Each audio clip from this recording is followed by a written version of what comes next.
বেসরকারি বিশ্ববিদ্যালয়। ১৯৯২ সালে বাংলাদেশে প্রথম বেসরকারি বিশ্ববিদ্যালয় বিল পাস হয়।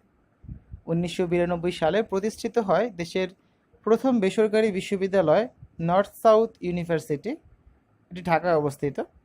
এরপর বেসরকারি বিশ্ববিদ্যালয়ের সংখ্যা দ্রুত বাড়তে থাকে। এমত অবস্থায় আইনসম্মত শিক্ষা সম্প্রসারণের লক্ষ্যে বেসরকারি বিশ্ববিদ্যালয় আইন ১৯৯২ রহিতক্রমে বেসরকারি বিশ্ববিদ্যালয় আইন ২০১০ প্রবর্তিত হয়। ঢাকা বিশ্ববিদ্যালয় প্রতিষ্ঠার ইতিহাস। প্রাচ্যের অক্সফোর্ড খ্যাত ঢাকা বিশ্ববিদ্যালয় বা ঢাবি বাংলাদেশের প্রাচীনতম ও সর্ববৃহৎ উচ্চশিক্ষা ও গবেষণা প্রতিষ্ঠান। ১৯১১ সালে ব্রিটিশ সরকার বঙ্গভঙ্গ রদের ঘোষণা দিলে পূর্ব বাংলার মুসলমানদের মধ্যে চরম অসন্তোষ দেখা দেয়। বিষয়টি উপলব্ধি করে তৎকালীন British viceroy Lord Hardinge Dhaka ভ্রমণ করেন।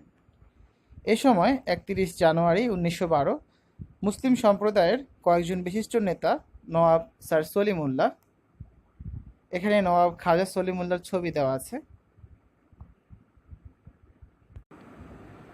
নওয়াব সৈয়দ নওয়াব আলী চৌধুরী এবং এ কে ফজলুল হক লর্ড হার্ডিঞ্জের সঙ্গে সাক্ষাৎ করে ঢাকায় একটি বিশ্ববিদ্যালয় প্রতিষ্ঠার আবেদন জানান। এর পরিপ্রেক্ষিতে ১৯১২ সালের ২ ফেব্রুয়ারি ঢাকায় বিশ্ববিদ্যালয় প্রতিষ্ঠার সিদ্ধান্ত ঘোষণা করে ভারত সরকার। ঢাকায় বিশ্ববিদ্যালয় প্রতিষ্ঠা সংক্রান্ত বিশদ পরিকল্পনা এবং এর আর্থিক সংশ্লেষ সংক্রান্ত প্রতিবেদন তৈরির জন্য ১৯১২ সালের ২৭ মে ব্যারিস্টার রবার্ট নাথানের নেতৃত্বে ১৩ সদস্য বিশিষ্ট একটি কমিটি গঠন করা হয়। ১৯১৩ সালে প্রকাশিত হয় নাথান কমিটির ইতিবাচক রিপোর্ট এবং সে বছর ডিসেম্বর মাসে সেটি অনুমোদিত হয়।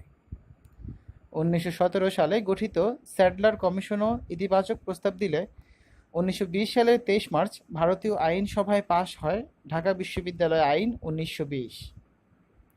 ১৯২১ সালের ১ জুলাই আবাসিক বিশ্ববিদ্যালয় হিসেবে ঢাকা বিশ্ববিদ্যালয়ের কার্যক্রম শুরু হয়।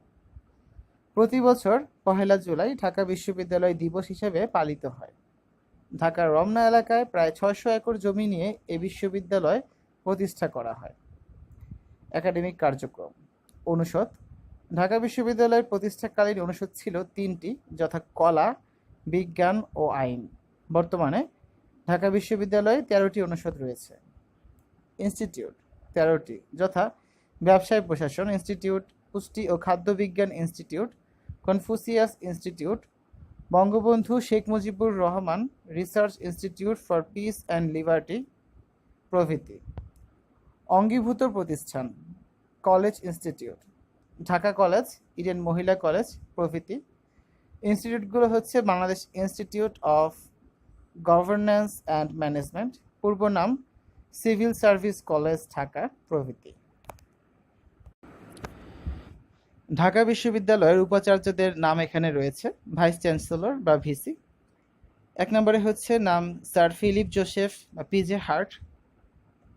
৩ নম্বরে হচ্ছে স্যার এ এফ রহমান, প্রথম ভারতীয় বা বাঙালি উপাচার্য, প্রথম মুসলিম উপাচার্য। ৪ নম্বরে আছে ডক্টর রমেশচন্দ্র বা আর সি মজুমদার, একজন ইতিহাসবিদ। ৬ নম্বরে হচ্ছে ডক্টর সৈয়দ মোয়াজ্জেম হোসেন। ঢাকা বিশ্ববিদ্যালয়ের ছাত্রদের মধ্যে তিনিই প্রথম বিশ্ববিদ্যালয়টির উপাচার্যের দায়িত্ব পালন করেন। ৫২ ভাষা আন্দোলনের সময় উপাচার্যের দায়িত্ব পালন করেন। ১০ নম্বরে হচ্ছে অধ্যাপক মাহমুদ হুসাইন, তার ভাই জাকির হোসেন ভারতের রাষ্ট্রপতি ছিলেন। ১২ বিচারপতি আবু সাইদ চৌধুরী। ১৯৭১ সালের ১৫ মার্চ পাকিস্তানি হানাদার বাহিনীর গুলিতে ঢাকা বিশ্ববিদ্যালয়ের ২ জন ছাত্র নিহত হওয়ার প্রতিবাদে তিনি উপাচার্যের পদ থেকে পদত্যাগ করেন।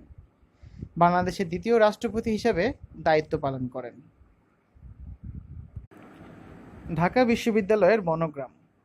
বিশ্ববিদ্যালয় প্রতিষ্ঠা লগ্ন থেকে ১৯৫২ সাল পর্যন্ত ট্রুথ শ্যাল প্রিভেল স্লোগান লেখা একটি মনোগ্রাম ঢাকা বিশ্ববিদ্যালয়ের মনোগ্রাম হিসেবে ব্যবহৃত হতো।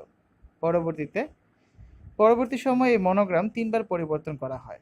পরিবর্তিত প্রথম মনোগ্রামে আরবিতে ইকরা বিশ্বে রাব্বিকাল লাজি খলাক ১৯৫২ থেকে ৭২। দ্বিতীয় মনোগ্রামে শিক্ষাই আলো ১৯৭২ থেকে ৭৩ এবং শিক্ষায় আলো লেখা সম্বলিত নতুন ডিজাইনের তৃতীয় মনোগ্রাম অদ্যাবধি ব্যবহার করা হচ্ছে। লোগোটি এঁকেছেন শিল্পী সমরজিৎ রায়চৌধুরী। এখানে চিত্রে বিভিন্ন সময়ে ঢাকা বিশ্ববিদ্যালয়ের মনোগ্রাম সমূহ দেখানো হয়েছে। সমাবর্তন। 1923 সালে বিশ্ববিদ্যালয়টির প্রথম সমাবর্তন অনুষ্ঠিত হয়। ঢাকা বিশ্ববিদ্যালয়ের প্রথম আচার্য ছিলেন লর্ড ডান্ডাস। বিশ্ববিদ্যালয়টির বর্তমান আচার্য মহামান্য রাষ্ট্রপতি। ক্যাম্পাস। কার্জন হল ঢাকার একটি ঐতিহাসিক ভবন। 1904 সালের 19 ফেব্রুয়ারি ভারতের তৎকালীন ভাইসরয় বড়লাট লর্ড কার্জন এর ভিত্তিপ্রস্তর স্থাপন করেন। 1911 সালে বঙ্গভঙ্গ রদ হলে এটি ঢাকা কলেজ ভবন হিসেবে ব্যবহৃত হতো। 1921 সালে ঢাকা বিশ্ববিদ্যালয় প্রতিষ্ঠিত হলে এ ভবন বিজ্ঞান বিভাগের অংশ হিসেবে ব্যবহৃত হতে শুরু করে এবং এখনও এভাবেই চলছে। এখানে চিত্রে রয়েছে রাজু ভাস্কর্যের একটি ছবি। অবস্থান হচ্ছে টিএসসি মোড়, ঢাকা বিশ্ববিদ্যালয়ের। এর স্থপতি হচ্ছেন শ্যামল চৌধুরী। ঢাকা বিশ্ববিদ্যালয়ের নীলক্ষেত সংলগ্ন প্রবেশমুখে রয়েছে মুক্তি ও গণতন্ত্র তোরণ। এটি ঢাকার তোরণ নামেও পরিচিত। তোরণটির নকশা প্রণয়ন করেন স্থপতি রবিউল হুসাইন। আবাসিক পরিবেশ।